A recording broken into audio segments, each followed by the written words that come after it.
Sir session live हो चुका है आपका। Okay, thank you.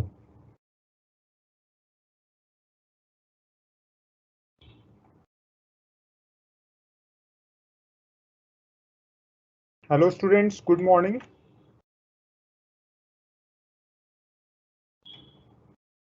So, as you know, we are going to continue with the financial management decisions. In the last class, let us recall what we have discussed in the last class. जो हमने last class में किया है, उसको हम संक्षिप्त रूप में दोहरा देते हैं for the benefit of those students who are not present in the last class. So, in the last class, we have discussed the meaning of the term financial management. The term finance is used by two set of persons. One is individuals like you and me, and other is by the companies or corporate finance. जब हम और आप लोग वित्त संबंधी कोई सेवाएं services लेते हैं तो उसको हम पर्सनल फाइनेंस बोलते हैं, ठीक है, व्यक्तिगत वित्त। और दूसरा होता है जो कंपनीज अपना मनी का यूज करती हैं, उसको इकट्ठा करती हैं और उसका इस्तेमाल करती हैं। Companies collect resources and make use of that. That is known as corporate finance or financial management. So the subject matter of our syllabus is the second part, that is the finance relating to companies, corporate finance. So about individuals, there is another subject that is fundamentals of investment. That will be covered in semester 6. So as far as finance is concerned, it was divided into two parts. Before 1950, that was known as the traditional concept of finance. यानी कि 1950 से पहले का समय, उस समय बहुत world war और वर्ल्ड वॉर 2 अभी हुए थे. The companies were finding very difficult to raise funds. Companies के लिए धन एकत्रित करना बहुत मुश्किल काम हो रहा था. So at that time, the main emphasis was on obtaining funds, procuring funds. ठीक है, किसी तरह से पैसा इकट्ठा करना कंपनी के लिए, तो उसको हम बोलते हैं ट्रेडिशनल अप्रोच. सेकंड है मॉडर्न अप्रोच, जो कि 1950 के बाद आई है. Modern approach, this approach is more comprehensive, more integrated. इसमें ज्यादा कार्य हैं. 4 मेन मुख्य इसके फंक्शंस हैं. There are 4 main functions of the financial management. One is obtaining funds, second is investment of funds, third is working capital management, and fourth is dividends. So these functions we have discussed in the last class. So this is also known as the scope of financial management. इसको financial management का कार्य क्षेत्र भी कह सकते हैं, functions भी कह सकते हैं, कुछ भी कह सकते हैं. And next we had discussed the objectives of financial management, कि उसके उद्देश्य क्या है. तो बिना उद्देश्य के कोई भी संस्था, कोई भी व्यक्ति नहीं चल सकता. इसी तरह से फाइनेंशियल मैनेजमेंट के भी ऑब्जेक्टिव्स हैं. ऑब्जेक्टिव्स 2 तरह के हो सकते हैं. पहला है प्रॉफिट मैक्सिमाइजेशन, लाभ को अधिकतम करना. तो उसमें कुछ कमियां हैं, जैसे कि वो टाइम वैल्यू ऑफ मनी है, उसको कंसिडर नहीं करते, ठीक है. और दूसरी कमी है कि इसमें जोखिम को कैसे हैंडल किया जाए, ये भी इग्नोर करता है profit maximisation.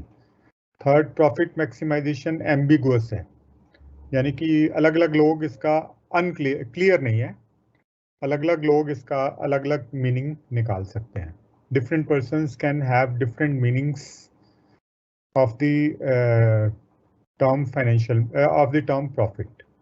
So that's why we are looking for a better alternative. हमें एक ज़्यादा अच्छा और बेटर अल्टरनेटिव की आवश्यकता है. तो इसलिए जो बेटर अल्टरनेटिव है वो है wealth maximisation. Wealth maximisation, shareholders की जो वेल्थ है, क्योंकि कंपनी में अधिकतम रिस्क कौन लेता है? Who takes maximum risk in a company? It is the shareholders who take the risk. So who should get the maximum benefit in a company?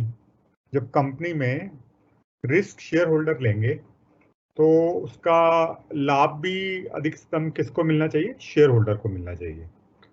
तो जो कंपनी के प्रबंधक हैं या फाइनेंशियल मैनेजर है, उसको कंपनी के कार्य इस प्रकार से करने हैं जिससे कि शेयर होल्डर को अधिकतम फायदा हो, अधिकतम उनकी जो जितना उन्होंने निवेश किया है उस निवेश की जो वैल्यू है वो अधिकतम हो जाए। Whatever they have invested, the value of those investments should be maximized.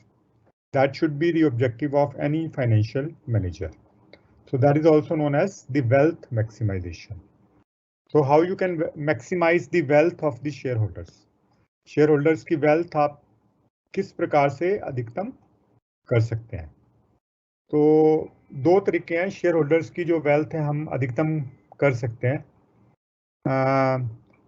पहला तरीका ये है कि हम उनको अधिकतम लाभांश दें। जैसे आप शेयर इन्वेस्ट करते हैं तो आपको समय समय पर कंपनी लाभांश का भुगतान करती है। The company gives you dividends. This is one of the way by giving them more and more dividends. Like Coal India is famous for giving dividends to its shareholders. Anybody who has invested in Coal India regularly gets dividends. Regularly gets dividends from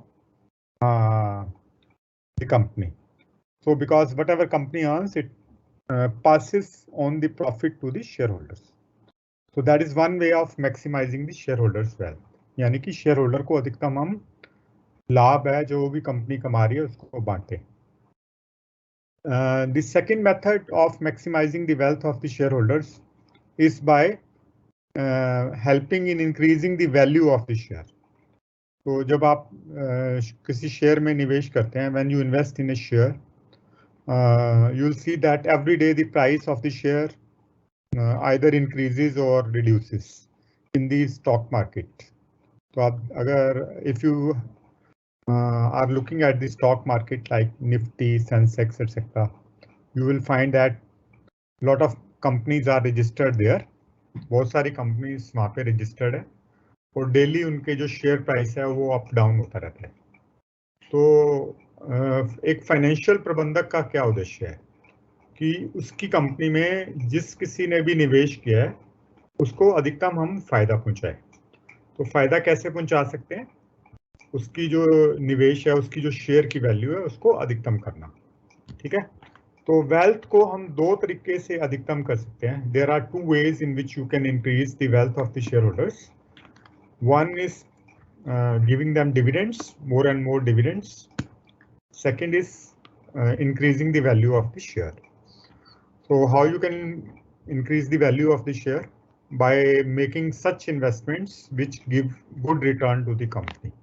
जब company का निवेश अच्छा होगा, वो अपना कार्य अच्छी तरह से करेगी, तो कंपनी ज़्यादा प्रॉफिट अर्न करेगी। As a result shareholders की जो वेल्थ है वो अपने आप बढ़ जाएगी, क्योंकि शेयर की वैल्यू बढ़ेगी। शेयर की वैल्यू के बढ़ने के साथ ही जो शेयर होल्डर्स की जो वेल्थ है वो इंक्रीज हो जाएगी। अब ये क्वेश्चन उठता है, प्रश्न ये उठता है कि हम वेल्थ मैक्सिमाइजेशन क्यों करें? प्रॉफिट मैक्सिमाइजेशन की जगह हम वेल्थ मैक्सिमाइजेशन अपना ऑब्जेक्टिव क्यों रखें? There are three reasons why wealth maximisation is superior to that of the profit maximisation. तीन कारण ऐसे हैं जिसकी वजह से हम कह सकते हैं कि जो वेल्थ मैक्सिमाइजेशन है वो एक ज़्यादा अच्छा उद्देश्य है। तो पहला रीज़न क्या है? पहला रीज़न है it is clear, definite, ambiguity नहीं है। No ambiguity is there. Ambiguity means जैसे हमने लास्ट क्लास में डिस्कस किया था, जो प्रॉफिट है उसके साथ समस्या ये है कि वो टर्म क्लियर नहीं है। अलग अलग लोग उसका अलग अलग अर्थ निकाल लेते हैं। जैसे मैंने आपको एग्जांपल दिया था कि दिल्ली मेट्रो, कोई कह सकता है कि घाटे में चल रही है, कोई कह सकता है कि प्रॉफिट में चल रही है, क्योंकि अपना अपना नजरिया है। You are how from which angle you are looking it. So it is making operating profits, but if you will look at the overall picture, Delhi Metro is making losses. जब आप कैपिटल को भी consider करते हैं। तो ये profit maximisation की shortcoming है। लेकिन जो वेल्थ मैक्सिमाइजेशन है वो that is based upon cash flows. Cash flow होता है आपकी पॉकेट में क्या आ रहा है, दैट इज कैश। जब आप पैसा आपकी जेब में, आप जब आप सेल करेंगे या किसी ने आपको पैसा दिया है, किसी क्रेडिटर ने, तो वो कैश फ्लो है कंपनी के लिए। तो जब भी कंपनी के पास कैश आता है तो उसको कैश इनफ्लो बोलते हैं, that is known as cash inflow. और जब कंपनी कोई खर्चा करती है कैश बेसिस पे तो उसको हम बोलते हैं cash outflow, that is known as cash outflow. तो कैश फ्लोस दो तरह के हो सकते हैं, इनफ्लो जो कंपनी के पास कैश आ रहा है, और आउटफ्लो जो कंपनी से कैश बाहर जा रहा है। ठीक है, तो इसमें तो कोई समस्या नहीं है, आपको पता है कि कितना कैश आया या बैंक में बढ़ा और कितना कैश गया। तो इसका डेफिनेट मीनिंग है, क्लियर मीनिंग है। कैश फ्लो का मतलब है कैश फ्लो, ए के लिए भी कैश फ्लो, बी के लिए भी कैश फ्लो, सी के लिए भी कैश फ्लो, कोई इसका अलग अर्थ नहीं निकाल सकता। So there is no ambiguity regarding the profit, regarding the wealth maximization objectives, because it is based upon cash flows, and the meaning of the term cash flow is same for everybody. Okay, Mr. X, Mr. Y, Mr. Z, Mr. A, Mr. B, Mr. C, सबके लिए cash flow का मतलब cash flow, कोई इसका दूसरा अर्थ नहीं है। There is no other meaning of the term cash flow. That's why it is not ambiguous. It is definite, clear, unambiguous. Unambiguous मतलब कोई इसमें समस्या नहीं है, सब लोग इसका एक ही अर्थ निकालेंगे। So that is the first advantage of having wealth maximization as an objective. तो wealth maximization होने से हमारा ये पहला बेनिफिट है या ऑब्जेक्टिव है या एडवांटेज है कि ये क्लियर है, डेफिनेट है, इसका मीनिंग एकदम साफ है, क्योंकि ये कैश फ्लो के बेस के ऊपर है, तो कैश फ्लो सबके लिए सेम होते हैं। दूसरा इसका जो एडवांटेज है, the second advantage it has is it takes into account the time value of money. Time value of money क्या होती है कि जैसे जो पैसा हमें पहले मिल रहा है उसकी वैल्यू ज्यादा है, जो पैसा हमें बाद में मिलेगा उसकी वैल्यू कम है। तो अगर मैं बोलूं कि 100 रुपये आज का और 100 रुपये एक साल के बाद का, क्या दोनों की वैल्यू सेम है? मैं बोलूं I request you to give me ₹100, ठीक है, सो आई बोरो ₹100 फ्रॉम यू, मैं आपसे 100 रुपये उधार लेता हूँ और मैं ये कहता हूँ कि एक साल के बाद मैं आपको 100 रुपये वापिस कर दूंगा, I will return you ₹100। Will you agree? क्या आप इस पर मान जाएंगे? मेरे हिसाब से आपको नहीं मानना चाहिए। क्यों? क्योंकि आप बोलेंगे सर कि ये ₹100 अगर हम बैंक में डालें जो कि हमें 10% ब्याज दे रहा है, तो एक साल के बाद तो ये 110 बन जाएंगे और आप तो हमें सिर्फ 100 रुपये ही वापस कर रहे हो। तो इसका अर्थ क्या है? 100 रुपये हैं, नोट 100 रुपये का ही है आज भी और एक साल के बाद भी, लेकिन उनकी वैल्यू सेम नहीं है, उनकी वैल्यू अलग अलग है। जो आज का 100 रुपये है उसकी वैल्यू ज्यादा है, जो एक साल के बाद 100 रुपये है उसकी वैल्यू कम है। तो इसका रीजन क्या है? इसका रीजन है investment opportunities, because of the investment opportunities. क्योंकि अगर आज आपके पास पैसा है तो आप उस पैसे को निवेश कर सकते हैं, you can invest ₹100 somewhere and that ₹100 will give you return. Okay, जो एक साल के बाद मिलेगा वो तो उसी टाइम मिलेगा ना, उसको कब निवेश करेंगे, फिर अगले साल तक वेट करना पड़ेगा। तो इसको बोलते हैं टाइम वैल्यू ऑफ मनी। तो ये जो एस्पेक्ट है वो प्रॉफिट मैक्सिमाइजेशन में इग्नोर कर दिया है। This aspect is ignored by the profit maximisation. वो इसको ध्यान नहीं देते, they don't care about the time. Okay, they means they say that profit is profit whether it is earned today or if it is earned after 6 months. But no, the wealth maximization says cash flows which are received today or in earlier periods have a higher value than cash flows which will be received after some time period, after a period of time. जो हम cash flow आज receive कर रहे हैं उसकी value ज़्यादा है, जो कैश फ्लो हम फ्यूचर में रिसीव करेंगे उसकी वैल्यू कम है। Okay, this is known as the time value of money. So this aspect is ignored by profit maximization, लेकिन wealth maximization में इसकी पूरी की पूरी अकाउंटिंग की जाती है, इसकी वैल्यू को डिटरमिन किया जाता है। कैसे किया जाता है वो हम अगले टॉपिक में डिस्कस करेंगे, that is time value of money. अगला एक टॉपिक, जब हम ये टॉपिक खत्म करेंगे तो नेक्स्ट टॉपिक हम यही डिस्कस करेंगे, टाइम वैल्यू ऑफ मनी कैसे निकालते हैं, कैसे निकालते हैं, उसके क्या क्या तरीके हैं, कौन कौन सी टेक्निक्स हैं। ठीक है, तो अभी के लिए आप बस इतना याद रखिए कि जो for the time being remember that the cash received in different time periods, in time period 1 or time period 2, they don't have the same value, they have different values। ठीक है, उसकी वैल्यू अलग अलग है। हाँ जी, और तीसरा इसका एडवांटेज है, दो तो हो गया, एक तो ये कि ये डेफिनेट है, क्लियर है, अनएम्बिगुअस है, पहला एडवांटेज। दूसरा advantage, it incorporates time value of money, जो कि आज का रुपया है वो जो कल का रुपया है दोनों बराबर नहीं है, बल्कि आज के सूनर द बेटर। आप याद रखिए, सूनर द बेटर, जितनी जल्दी मिल जाए उतना अच्छा है।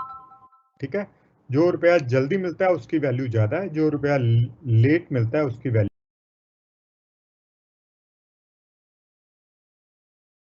वैल्यू कम है। Third is it incorporates risk, ये जोखिम का भी समावेश करता है। प्रॉफिट मैक्सिमाइजेशन जोखिम का समावेश नहीं करता, लेकिन जो वेल्थ मैक्सिमाइजेशन है वो जोखिम का भी समावेश करता है इसमें, जो भी डिसीजन मेकिंग है। तो जोखिम कहाँ से आ जाता है? जोखिम, जब आप व्यवसाय करेंगे तो जोखिम तो होगा ही ना। फ्यूचर इज अनसर्टेन, तो उसमें किसी ने देखा नहीं है future. Because of this uncertainty there is an element of risk, उसमें जोखिम की संभावना है।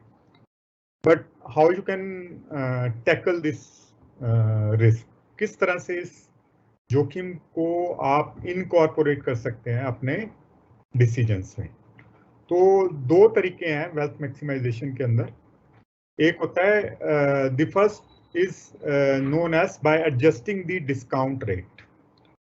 डिस्काउंट रेट क्या होता है कि कितने प्रतिशत, जब आप किसी प्रोजेक्ट में निवेश करते हैं, ठीक है, तो आपकी एक्सपेक्टेशन होती है ना, जैसे आप प्रोजेक्ट ए में इन्वेस्ट कर रहे हैं 1 करोड़ रुपया, प्रोजेक्ट ए में 1 करोड़ रुपया निवेश कर रहे हैं, तो आप खुश रहते हैं कि अगर आपको 15% की रिटर्न मिल जाए। Financial manager is happy if he gets 15% returns.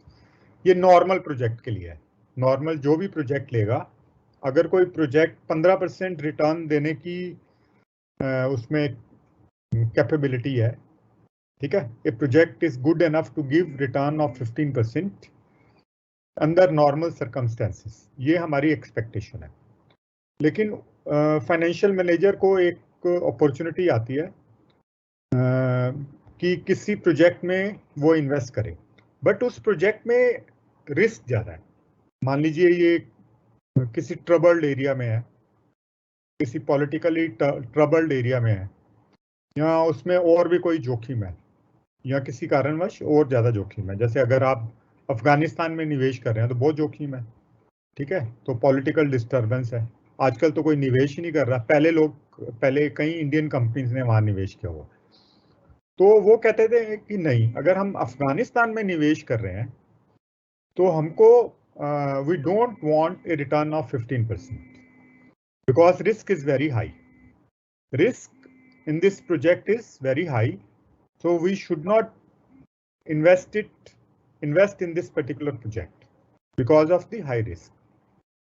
तो अब क्या करें? वो कहते हैं ठीक है, हम तैयार हैं इसमें इन्वेस्ट करने के लिए, अगर हमें रिटर्न कम से कम 25% मिले, 25% रिटर्न अगर हमें इस प्रोजेक्ट में मिलती है तो हम फिर भी जोखिम लेने के लिए तैयार हैं, क्योंकि रिटर्न काफी अच्छे लग रहे हैं। तो अब हमने क्या किया, डिस्काउंट रेट यानी कि जो हमारी रिक्वायर्ड रेट थी पहले 15% थी, उसको बढ़ाकर हमने 25% कर दिया। So this is known as the discount rate. Discount rate क्या होता है? The required rate, cost of capital. इसको कॉस्ट ऑफ कैपिटल भी बोल सकते हैं कि हम अपनी कॉस्ट ऑफ कैपिटल को बढ़ा देते हैं, हम अपनी लागत को बढ़ा देते हैं, ताकि अगर कोई ज्यादा रिस्की प्रोजेक्ट है तो हम उसमें जो ज्यादा रिस्की प्रोजेक्ट है तो उसमें हमें रिटर्न ज्यादा चाहिए, हमें डिस्काउंट रेट ज्यादा चाहिए। तो this is one of the ways in of adjusting risk. Risk को हम एडजस्ट कर सकते हैं by increasing the discount rate, increasing the required rate of return. So this is possible in case of wealth maximization, but this aspect is normally ignored by the profit maximization. तो वहां पे ये concept या इसकी अवधारणा नहीं है।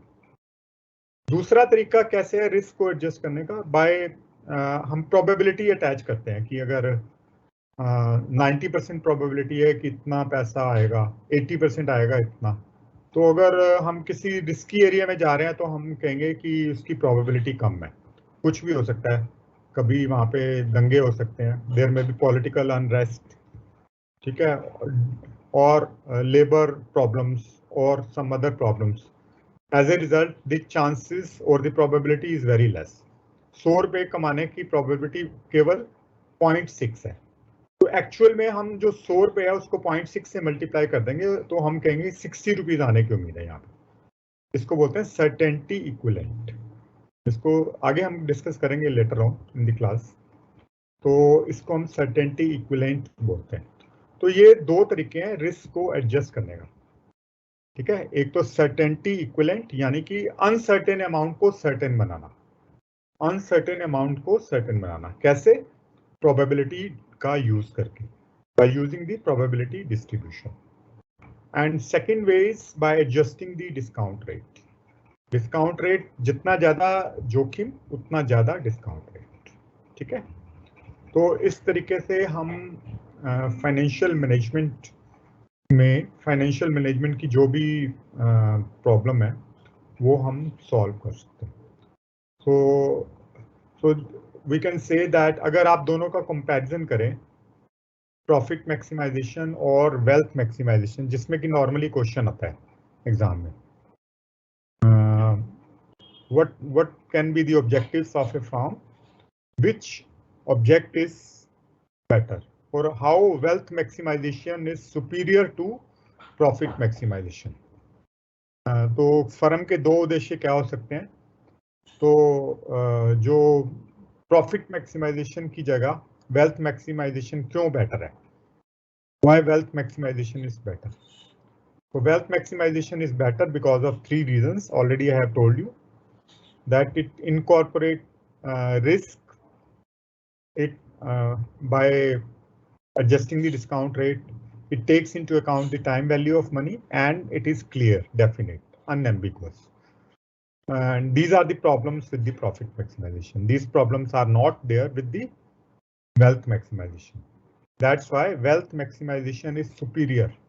That's why wealth maximization is better than the profit maximization. Okay, how we can maximize the wealth? So there is a equation. This equation will be used many times again and again in the coming classes. So I have forwarded this equation to you in the WhatsApp group as well. So those who have not those who are still not in the group, they can note it down. This is the equation. Yes. Okay. So W is the wealth of the shareholders. What is W? W is the wealth of the shareholders. It is equal to cash flow which is received in period 1. Cash flow means कितना cash company के पास आया है, उसको cash inflow बोलते हैं। CFAT, cash flow after taxes, full form है इसकी CFAT। CFAT का मीनिंग क्या है? Cash flow after taxes divided by 1 + k raise to the power 1। K क्या है? डिस्काउंट रेट है, जो मैंने अभी आपको बताया था कि रिक्वायर्ड रेट 15% है। तो केस केस में क्या हो जाएगा 0.15। अगर रिक्वायर्ड रेट आपका 20% है तो के हो जाएगा 20%, यानी कि 0.20 रेज टू द पावर 1। ये कैश फ्लो हम जो कि 1 साल के बाद रिसीव कर रहे हैं उसको हम डिस्काउंट कर रहे हैं और उसकी प्रेजेंट वैल्यू, आज की प्रेजेंट वैल्यू निकल जाएगी उसकी। यानी कि अगर आपके पास 110 रुपए हैं जो आपको 1 साल के बाद मिल रहे हैं, ठीक है, मैं अभी एक एग्जांपल देता हूँ, 110 और डिस्काउंट रेट आपका 10% है, तो इस इक्वेशन में क्या हो जाएगा 100, यहाँ पे 100 लिखेंगे, नीचे क्या लिखेंगे 1 + 0.10, 1 + 0.10, तो ये हो जाएगा 1.1। तो 110 को जब आप डिवाइड करेंगे 1.1 से तो 100 आ जाएगा, ठीक है। तो ये 110 जो हमने 1 साल के बाद मिलना है उसकी वैल्यू आज 100 है, राइट। तो इसी तरह से जो कैश फ्लो सेकेंड ईयर में मिलने हैं, CFAT 2, इसको बोलते हैं CFAT 2, cash flow after taxes in period 2, divided by 1 + k raise to the power 2। अब ये रेज टू द पावर 2 हो जाएगी क्योंकि जैसे जैसे समय आगे बढ़ता जाएगा इसकी पावर बढ़ती जाएगी। अगर तीसरे साल में जो कैश फ्लो मिलना है उसकी पावर 3 हो जाएगी। जो लास्ट ईयर में मिलना है उसको मैंने n लिख दिया। n means it can be 7, it can be 8, it can be any time period, ये कुछ भी समय हो सकता है, ये 8-9 depending upon the life of the project. जितनी प्रोजेक्ट की लाइफ होगी उतना ही ये n होगा। n क्या है, एक last year of the project, n can be 7, n can be 6, n can be 5। जब प्रोजेक्ट की लाइफ खत्म हो जाएगी तो लास्ट ईयर में जो हमें कैश फ्लो मिलेगा उसको भी डिस्काउंट करना। माइनस आउटफ्लो, आउटफ्लो होता है जो हम शुरू में करते हैं, आज कर रहे हैं। मान लीजिए आपने किसी प्रोजेक्ट में 5 करोड़ का निवेश किया, तो आउटफ्लो कितना हो गया 5 crore.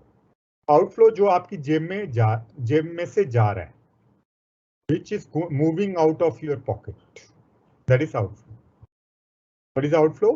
The cash which is moving out of your pocket.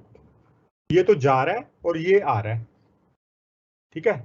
आने वाला ज्यादातर एक सीरीज में होता है, जाने वाला ज्यादातर एक वन टाइम होता है। तो हम क्या करेंगे, जो आ रहा है और जो जा रहा है उस दोनों का डिफरेंस देखेंगे। ये आ रहा है और ये जा रहा है, it is coming into our pocket, it is going out of our pocket. The difference between these two is the wealth. जो दोनों का डिफरेंस है, that is the wealth of the shareholders. That is the wealth of the shareholders. And the company has to maximize this wealth. हमारा objective ये है कि maximise इस wealth को करें। This is the wealth maximization objective in the form of a mathematical equation. आप note करने की जरूरत नहीं है, वैसे मैंने ग्रुप में ये डाल दिया है, फिर भी आप नोट कर लें। And I will suggest you when you attend the class, you should have a pen and a copy with you, so that whatever I discuss, you can take notes of that along with the class notes. So class notes will be in brief, short, summary form, but detailed notes you can make while the class is going on. जैसे जैसे class चल रही है आप अपने detailed notes में बनाते हैं, जैसे कि आप क्लास अटेंड कर रहे हैं लाइव, ठीक है। So with this the first topic is over. The first topic, I hope you have noted it down. Yes, the first topic is over. The first topic what we have discussed. In the first topic we have discussed the meaning of the term financial management. Meaning of the term financial management, its objectives, what can be the objectives of financial management, the traditional approach and the modern approach. Traditional approach which was prevalent till 1950, and the modern approach which is starting after the period 1950s. That is the modern approach. Then we have discussed how wealth maximization is better than profit maximization. So from this topic only these 3-4 questions are normally asked. Sometimes the functions of a financial manager can also be there. You just have to elaborate the functions of financial management. These are also the functions of a financial manager. Add some few more, like collects the capital, he makes, he gets the information and then he processes that information, things like that. Okay, so now we move on to the second topic, very important topic, that is the time value of money. Because again and again you will have to know this concept, how the time value of the money works and how this concept is to be used in financial management. Time value का meaning क्या है और इसको हम financial management में कैसे इसका इस्तेमाल कर सकते हैं. So a brief idea already I have given to you. मैंने पहले ही आपको थोड़ा सा आइडिया दे दिया कि टाइम वैल्यू ऑफ मनी क्या होती है. टाइम वैल्यू ऑफ मनी ये होती है कि जो एक यूनिट ऑफ रुपी है, यूनिट ऑफ रुपी कुछ भी हो सकता है, 10 रुपए का नोट, 100 रुपए का नोट, इसको हम एक यूनिट ऑफ मनी बोलते हैं, या 1 रुपए का नोट, ये भी क्या है, एक यूनिट ऑफ मनी है. तो एक यूनिट ऑफ मनी जो कि अलग अलग टाइम पीरियड में हम रिसीव कर रहे हैं, एक आज रिसीव कर रहे हैं, एक मंथ के बाद रिसीव करेंगे. 10 रुपए आज रिसीव कर रहे हैं, 10 रुपए एक मंथ के बाद रिसीव करेंगे. तो क्या दोनों की वैल्यू सेम है? Is the value of 10 rupee which is to be received today and the value which is to be received after a month is same? The answer is no. Okay, a layman will say 10 रुपए का note है, आज हो या एक महीने के बाद हो, दोनों 10 रुपए ही हैं, कम ज्यादा थोड़ा है. लेकिन there is a difference. How? This is because of the investment opportunities associated with money. जो कि निवेश के अवसर हैं वो मनी के साथ लगे हुए हैं. ठीक है, अगर आपके पास आज पैसा है तो आप आज निवेश कर सकते हैं और उसको इंक्रीज कर सकते हैं, उसकी वैल्यू को इंक्रीज कर सकते हैं. आप ये बोल सकते हो कि अगर सर हमने निवेश किया वो डिक्रीज भी तो हो सकती है. Yes, it can reduce, but if you want to be 100% sure, आप सीधा एफडी करवा दीजिए बैंक में, तब तो नहीं कम होगी ना, तब तो बढ़ेगी. या फिर आप आरबीआई के बॉन्ड्स आ रहे हैं उसमें निवेश कर दीजिए, उसमें भी बढ़ेगी वैल्यू. तो हम ये मानकर चलते हैं कि वैल्यू कम नहीं होगी, बढ़ेगी. ठीक है, this is the basic assumption. And everybody prefers current money over the future money. जो sooner the better. Guiding principle हमारा क्या होना चाहिए? जितनी जल्दी पैसा मिल जाए, जितनी जल्दी हमारे पास पैसा आ जाए उतना बेटर है. क्यों ये कॉन्सेप्ट है sooner the better? Because of the investment. Reason वही है, सेम है, इन्वेस्टमेंट अपॉर्चुनिटीज. अगर हमें जितनी जल्दी पैसा मिल जाएगा हम उतना जल्दी उसको निवेश कर पाएंगे और उससे हम अपना लाभ कमा लेंगे. Sooner we get the money we will be able to invest it ज्यादा लंबे समय के लिए. जितना ज्यादा लंबे समय के लिए निवेश करेंगे उतना ज्यादा फायदा है हमें. तो this is known as the time value of money. तो हम टाइम वैल्यू ऑफ मनी को कैलकुलेट कैसे करते हैं? How we calculate the time value of money? So we use two techniques to calculate the time value of money. तो इसके लिए मैंने ग्रुप में भी टेबल्स भेजी हैं आपको. 4 अलग अलग तरह की टेबल है, 4 तरह की टेबल है. पहली टेबल है compound value of 1 rupee. You can look at the table. This is the compound value table. CVF table बोलते हैं इसको, compound value of table money. जैसे अगर 100 रुपए हम आज जमा करवा रहे हैं, ठीक है, आज 100 रुपए जमा करवा रहे हैं, 3 साल के बाद उस 100 रुपए की कितनी वैल्यू होगी अगर रेट ऑफ इंटरेस्ट 10% है. हाँ, ठीक है. तो ये देखिए, जैसे अगर हम 100 रुपीज जमा करवा रहे हैं तो इसको हम एक इक्वेशन से कैलकुलेट करते हैं. Equation is already there in the group. Future value is present value 1 + r raise to the power n, जिसमें फ्यूचर वैल्यू यानी कि एक समय के बाद हमें कितना पैसा मिलेगा. Future value is the amount which we will get after a certain period of time. Present value, आज हम कितना पैसा निवेश कर रहे हैं. What is the amount we are investing, that is the present value. 1 plus R क्या है, रेट ऑफ इंटरेस्ट. एन कितने समय के लिए हम निवेश कर रहे हैं. तो future value is equal to present value into 1 plus R raise to the power N. तो अगर हम मान लीजिए 100 रुपये निवेश कर रहे हैं, आज 100 रुपये निवेश कर रहे हैं और हम ये जानना चाहते हैं कि 3 साल के बाद उस 100 रुपये की वैल्यू कितनी है. What is the value of that money after 3 years? If the rate of interest is 10%, R कितना है 10% और N कितना है, N है 3, तो N है 3. तो एनुअल कंपाउंडिंग है. कंपाउंडिंग कैसे, एनुअल, यानी कि एक बार साल में कंपाउंडिंग होती है. Compounding is done once in a year. तो आप 100 रुपये निवेश करेंगे तो पहले साल कितना बन जाएगा, 10% इंटरेस्ट मिलेगा. तो एंड एक साल के बाद कितना मिलेगा आपको, 110. 100 रुपये आपका प्रिंसिपल, 10 रुपीज आपका इंटरेस्ट. तो you will get 110 at the end of year 1. ठीक है. 2 साल के बाद कितना मिलेगा. अब आप 100 निवेश नहीं करेंगे सेकेंड ईयर के शुरू में, 110 निवेश करेंगे. You will invest 110. Rate of interest same है. तो 110 रुपए के ऊपर आपको अब 11 रुपए इंटरेस्ट मिलेगा. You will be getting 11 rupees interest on 110. Total amount will become 121. What will be the total amount? 110 plus 11. This will become 121. ठीक है. So at the end of the year 2, 121 you will have with you. That you will invest for third year. So this 121 you will getting the interest of 12 rupees and 10 paisa.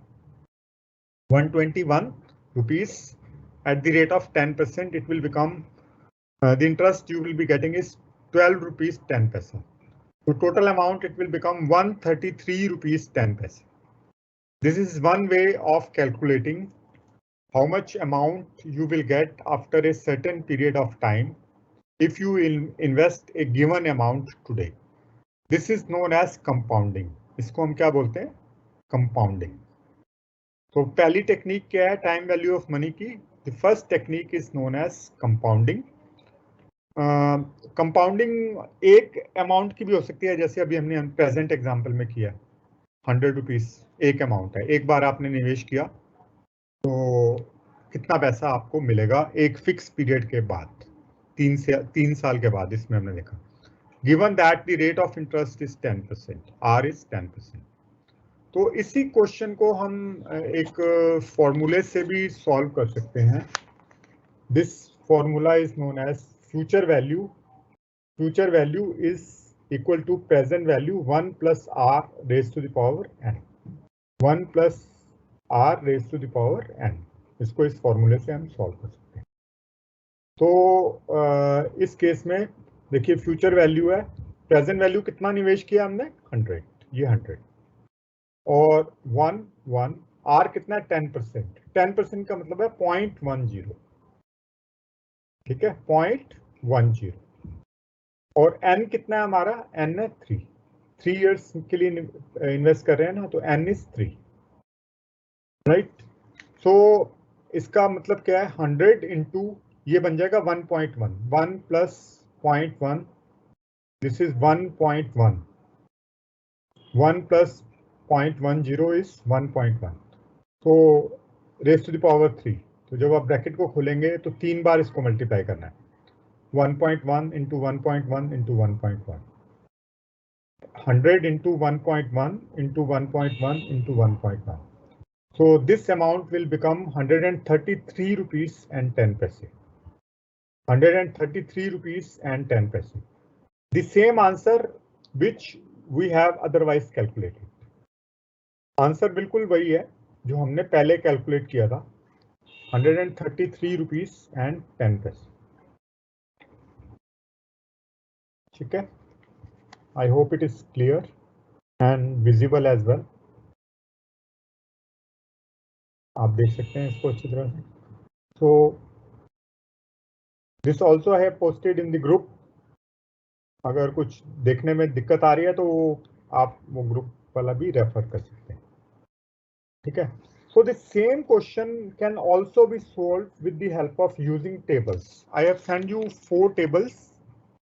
I repeat, the first table is compound value of sum. Second is compound value of an annuity. Compound value of an annuity. Annuity का मतलब है कि आप same amount अगर बार बार निवेश कर रहे हैं ना, तो उसको एनुटी बोलते हैं. Annuity means same amount to be paid और रिसीव्ड ईयर आफ्टर ईयर. तो जैसे अगर आप 5 साल के लिए 100 रुपये हर साल निवेश करते हैं, हर साल आप 100 रुपये निवेश करते हैं, तो उसको बोलते हैं annuity of 5 years. Annuity of 5 years, ठीक है, एनुटी ऑफ 5 ईयर्स. तो सिंगल सम भी इन्वेस्ट कर सकते हैं, तो कंपाउंड वैल्यू उसमें हम टेबल यूज करेंगे 1, और अगर हम एनुटी देख रहे हैं तो हम टेबल यूज करेंगे 2, टेबल 2, ठीक है. इसी तरह से थर्ड टेबल है वो प्रेजेंट वैल्यू की टेबल है. उसमें प्रेजेंट वैल्यू एक अमाउंट अगर कैलकुलेट करना है तो थर्ड टेबल, अगर सीरीज का कैलकुलेट करना है, एनुटी का कैलकुलेट करना है तो टेबल 4. तो इस टेबल का यूज कैसे करना है और कब कब करना है, जैसे जैसे क्वेश्चन आएंगे मैं आपको बताता रहूंगा. यहाँ तो आपके पास बुक होनी चाहिए. अगर आपके पास बुक नहीं है तो वो टेबल आपको मैंने ग्रुप में सेंड कर दिए, उसकी कॉपी फोटोकॉपी करवा के अपने पास रख लें, या बुक खरीद लें तो बेटर है, because you will need the book for practice as well. पुरानी किताब चल जाएगी, 2-3 साल पुरानी, कोई it is not necessary that you should buy the latest और द न्यू वन, ठीक है. Even the old edition, if one of your friends have that book, you can get the copy. उस किसी भी अपने पुराने फ्रेंड से भी ले सकते हैं जो पास आउट है, तो यहाँ पुरानी भी खरीद लें, कोई दिक्कत नहीं. तो मैंने आपको ऑथर बता ही दिया था, 2-3 बार मैंने ग्रुप में भी डाल दिया. आरपी रस्तगी बेसिक फाइनेंशियल मैनेजमेंट आप ले लें, क्योंकि उसी में से ही हम प्रैक्टिस करेंगे क्वेश्चंस की, बहुत सारे क्वेश्चंस हम डिस्कस करेंगे, ठीक है. तो इस तरह से हम फ्यूचर वैल्यू कैलकुलेट कर सकते हैं. Future value is what? It is 133 rupees 10 पैसा. जो 100 रुपये अगर हम 10% पे इन्वेस्ट करेंगे तो ये 133 रुपये 10 पैसे बन जाएंगे 3 साल के बाद, ठीक है. अगर कंपाउंडिंग एनुअल हो रही है तो कंपाउंडिंग एनुअल भी हो सकती है और नॉन एनुअल भी हो सकती है. नॉन एनुअल कैसे? जैसे कई बैंक डेली बेसिस पे कंपाउंडिंग करते हैं. अगर आप हाउसिंग लोन लेंगे ना तो डेली कंपाउंडिंग है. जितनी बार ज्यादा कंपाउंडिंग होगी उतना इंटरेस्ट ज्यादा बनेगा, ठीक है. और दूसरी जो कंपाउंडिंग होती है सेमी एनुअल भी हो सकती है कि साल में 2 बार कंपाउंडिंग, क्वार्टरली भी हो सकती है, साल में 4 बार कंपाउंडिंग. तो उस केस में आंसर डिफरेंट हो जाएगा, वो मैं आपको बताऊंगा कैसे डिफरेंट हो जाएगा, ठीक है. तो इसी क्वेश्चन को हम टेबल की हेल्प से भी सॉल्व कर सकते हैं. The same question we can solve with the help of a table, that is table A1. तो 4 टेबल हैं, A1, A2, A3, A4. जब हम कंपाउंड वैल्यू की बात कर रहे हैं तो टेबल 1 या टेबल 2 यूज करेंगे. टेबल 1 कहाँ पे यूज करेंगे? जब कोई किसी एक अमाउंट की बात हो रही है, जैसे 100 रुपीज इस केस में सिंगल अमाउंट है, या हर साल हम निवेश कर रहे हैं और अमाउंट अलग अलग है. इस साल 100 है, अगले साल 150 निवेश करेंगे, तीसरे साल 120 निवेश करेंगे, इस तरह से. तो उस केस में भी ये पहली वाली टेबल है, उसका यूज होता है. अगर एक जितना amount, same amount you are investing every year for a certain period, in that case we use the compound value of annuity, table 2 use करते हैं उस केस में, ठीक है. तो ये जो क्वेश्चन अभी हमने डिस्कस किया है, इसकी हम टेबल कैसे यूज करें, how to make use of the table. तो टेबल में आप देखोगे, टेबल खोल के देखो आप, इसके 2 कॉलम्स हैं. There are 2 sides, one is the horizontal and other is the vertical. शायद यहाँ पे आपको क्लियर नजर ना आए, फिर भी मैं देख देता हूँ. लेकिन ये टेबल मैंने आपको ऑलरेडी ग्रुप में सेंड कर दिया. ये टेबल मैंने, इधर जो है वो ईयर है, इधर जो है वो ईयर है, ठीक है, दिस साइड ईयर 1 2 3 1 2 3 4 5 6 7 और इधर जो दिया हुआ रेट ऑफ इंटरेस्ट है, this is rate of interest. Horizontal में क्या है, रेट ऑफ इंटरेस्ट, और वर्टिकल में क्या है, ईयर्स। तो हमने देखना 3 साल का, तो 3 साल देखा ये वाला, 3 years against 10%. So 3 years 10% is this factor 1.331 1.331, ठीक है, 1.331 10% देखा ना, और 3 years के सामने तो 1.331। तो इसका मतलब क्या है, दिस इज टेबल 1। इसका मतलब है 1 रुपया अगर आप आज निवेश करें 10% के हिसाब से, तो ये 1 रुपया बढ़कर कितना हो जाएगा 3 साल के बाद। How much this amount will become after 3 years? After 3 years this amount will become 1 rupees 33 पैसा 33.1। तो मैं आपको लिखता हूँ 1 रुपया है वो बन जाएगा कितना बन जाएगा 1.331। 1 रुपया बढ़कर कितना बन जाएगा 1.331 अगर रेट ऑफ इंटरेस्ट 10% है।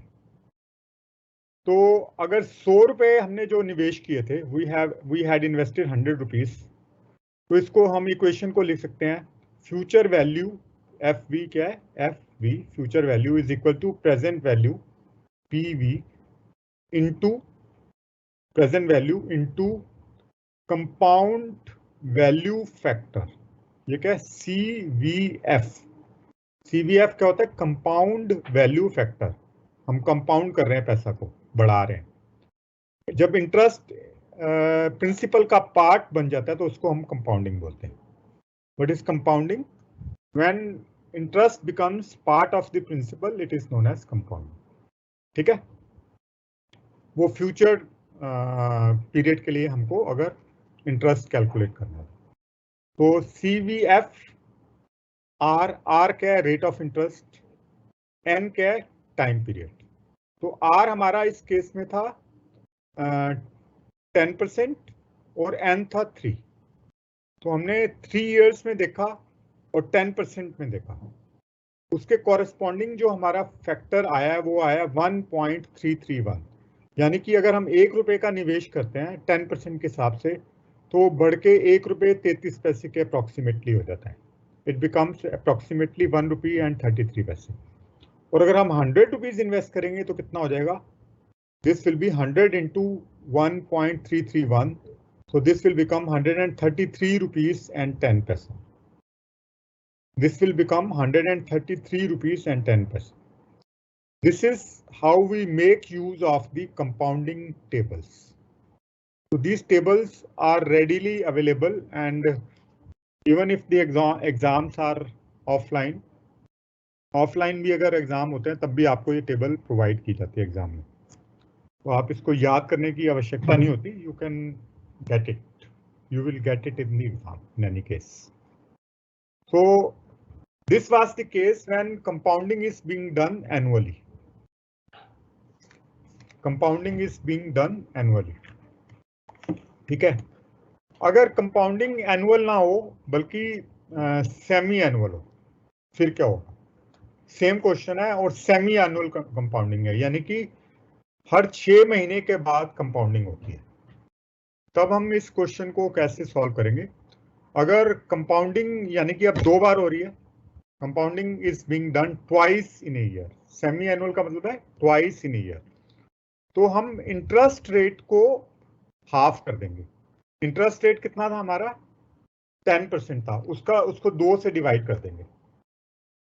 10% विल बी डिवाइडेड बाय 2 और जो आर है उसको हम डिवाइड कर रहे हैं 2 से, एन को हम मल्टीप्लाई कर रहे हैं 2 से। R is divided by 2, R divided by 2, N multiplied by 2। तो जो हमारा टाइम है वो 3 into 2 6 साल का हो जाएगा। Time will become 6 and the interest will become 5%। अब आप ये 5% 6 महीने की जो 6 ईयर्स की जो भी कॉलम है वो देखेंगे, तो इसको हम बोलते हैं सेमी एनुअल कंपाउंडिंग। तो इसी तरह से कंपाउंडिंग सेमी एनुअल भी हो सकती है, क्वार्टरली भी हो सकती है, मंथली भी हो सकती है। तो आपको क्या करना है, देखना है कि साल में कितनी बार कंपाउंडिंग हो रही है। तो क्वार्टरली में साल में 4 बार कंपाउंडिंग हो रही है, तो इंटरेस्ट रेट को आप 4 से डिवाइड कर देंगे और टाइम को आप 4 से मल्टीप्लाई कर देंगे। इस प्रकार से आप क्वार्टरली या सेमी एनुअली या 6 मंथली जो भी कंपाउंडिंग है, उस अगर मंथली है तो 12 से इंटरेस्ट को डिवाइड करना पड़ेगा और 12 से ही उसको you will have to multiply it by 12 as far as the time period is concerned. Okay, so this is how you will do questions relating to compounding. So in the next class we'll start doing the practical problems of this. Briefly I will discuss the second technique of the time value. The second technique of time value is, as you know, is discounting. So compounding we have discussed today.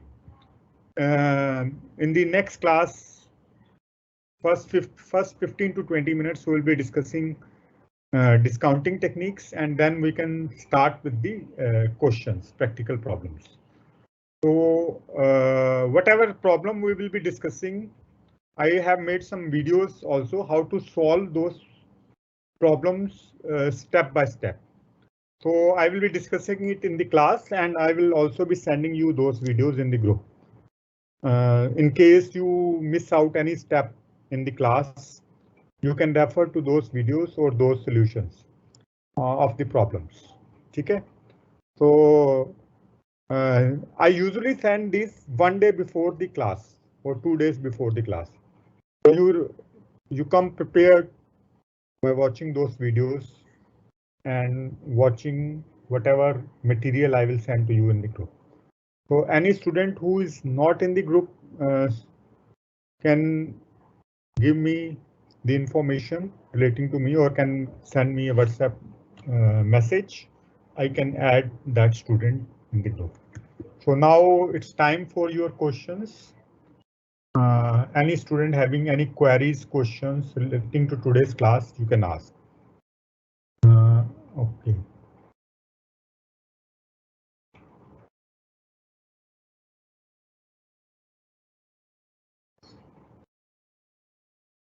Study material, you will have to consult the SOL authorities. I don't right now I don't know when and how they will send this material. Okay, so this is a matter relating to administration, you can ask them. Sir, book, I have told you many times, the best book is by R.P. Rastagi, Basic Financial Management. Many times I have told. I think you are attending class for first time and you are not a part of any group, I think so. So R.P. Rastagi, Basic Financial Management.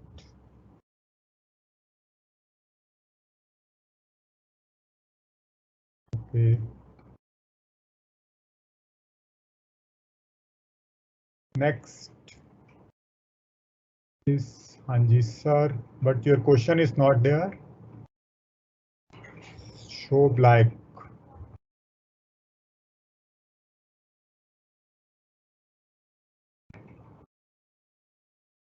Notes. Bache, you become a part of a group, you will get the notes. All the notes I am sending you in the group.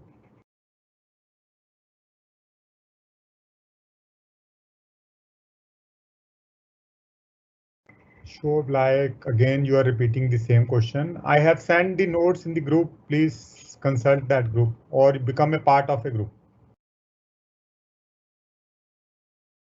Sir technical problem की वजह से मैं 20 minute late join किया है, तो आप क्या कर रहे हैं प्लीज फिर से ब्रीफ में बता दें. सो टुडे बच्चे we have discuss the if you have missed the first part, we have only we were discussing in the first 20 minutes, I think, the wealth maximization. That can be an objective of the financial management, whereby the objective of the financial manager is to maximize the wealth of the shareholders. Maximize the wealth of the shareholders because they take the risk. And how to maximize the wealth we have already discussed. Anji. Next question is, what is CFAT? CFAT means cash flow. C means cash. F means flow. A means after. T means tax. Cash flow after tax. After paying income tax and other taxes, whatever is left with you is known as cash flow. सारे tax पे करने के बाद जो cash आपकी company के पास आता है उसको CFAT बोलते हैं. ठीक है, सारे टैक्स पे करने के बाद कई तरह के टैक्स पे करने पड़ते हैं कंपनी को, जैसे कि income tax. Most important tax is the income tax. तो इनकम टैक्स पे करने के बाद मान लीजिए आपके पास 10,000 रुपए कैश है, उसमें से 3,000 हमने टैक्स पे कर दिया, तो cash flow before tax is 10,000, cash flow after tax CFAT is 7,000. Tax पे करने के बाद जो भी कैश फ्लो होता है उसको हम CFAT बोलते हैं. ठीक है, ओके. वेल्थ इक्वेशन में कैश इनफ्लो को ऐसे सीरीज में क्यों? हाँ, जो कैश फ्लो होते हैं बच्चे, वो जैसे अगर आप आज किसी प्रोजेक्ट में इन्वेस्ट करते हैं, आपने होटल खोला मान लो, तो जो पैसा सारा आज का आज ही थोड़ा आ जाएगा. एक साल के बाद कितना आया, दूसरे साल के बाद कितना आया, तीसरे साल के बाद कितना आया, वो सीरीज में आता है पैसा. एक एक करके पैसा आता है, जाता इकट्ठा है. जब शुरू में आप निवेश करते हैं, जैसे आपने 50 करोड़ का एक होटल खरीद लिया, तो आउटफ्लो कितना हुआ? 50 करोड़ एक टाइम पे हुआ. और जो आ रहा है ना, वो तो हर साल आएगा ना. That is in series. That's why it is in series. ठीक है, हाँ, जो पैसा आता है वो धीरे धीरे करके आता है, हर साल आता है. जाता है टाइम पीरियड जीरो में, आता एक साल, ईयर बाय ईयर है, इसलिए इसको सीरीज में दिखाते हैं. और उसकी प्रेजेंट वैल्यू निकालते हैं, आज उसकी वैल्यू कितनी है वो निकालते हैं. ओके, हाँ बच्चे, you can take my number or you can take number of any of the friends and ask me. Okay, you can send me message 7011039821. 7011039821.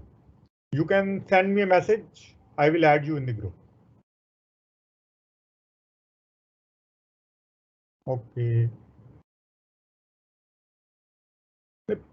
PDF तो नहीं होगी बच्चे. You have to buy the hard one. Old copy 50-100 रुपए की मिल जाती है यार. पुरानी किताब ले लो, नई लेने की जरूरत नहीं है. 150 रुपए की, 200 रुपए का उसका टोटल प्राइस है. पुरानी 100 रुपए में मिल जाएगी आपको, आप पुरानी ले लो.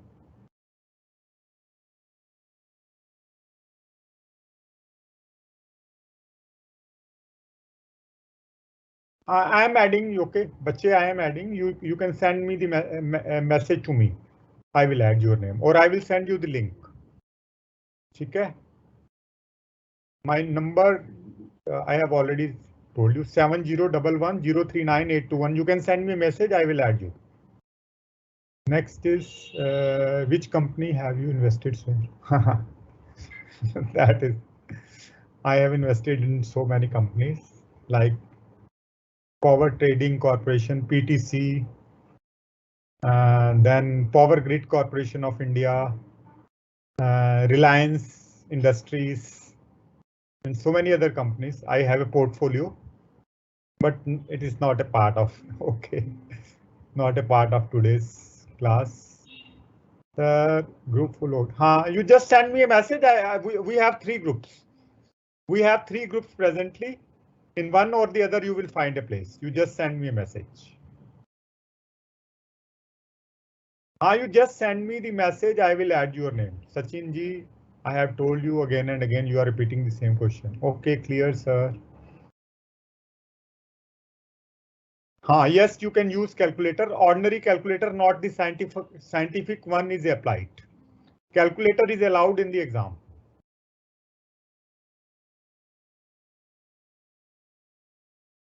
Yes.